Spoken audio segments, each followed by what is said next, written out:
Cherokee County authorities think the man probably looks something like this, about 25 years old, standing 6 feet tall and weighing about 170 pounds. He preys on women traveling alone on lonely country roads at night. He pulls up behind them, flashing a blue light on the dashboard of his late model white car. He always wears a dark uniform with police insignias on the sleeve and carries a gun. He asks to see his victim's driver's license and tells her to get into his car. He then drives her to a secluded area, rapes her, apologizes for his crime, and returns her to her car. 2 of his victims have been beaten, one of them severely. Women in Cherokee County are afraid they'll be next. The lady at the Handy Mart told me about it, and so I was alone. And so I went back to the house and got my gun and took it with me. So you're traveling with a gun now? Yes. Yeah, I was nervous because even last night I realized when I heard sounds that it was on my mind.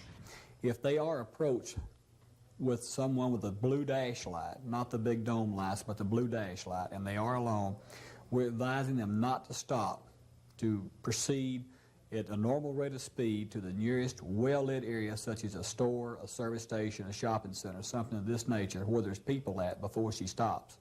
But this kind of problem is not just confined to Cherokee County. In fact, a check of the Fulton County District Attorney's file shows that there have been several cases of men impersonating police officers in order to commit a rape. The latest case is that of Jesse Lee Spears. He was an Atlanta police officer for 7 years until his dismissal in 1977 for sexually assaulting a woman. 2 years later, Spears, who was working as a private security guard, approached another young woman on 4th Street one night, identified himself as a police officer, and tried to arrest her for prostitution. She got into the car with him. He took her to a secluded area near the Fulton County Airport and raped her. Last November, he was sentenced to life in prison. Cherokee County authorities think their man may be an ex-police officer too, but they say they do have several suspects in the case and hope to make an arrest soon. In Cherokee County, BeBe Emerman, Action News.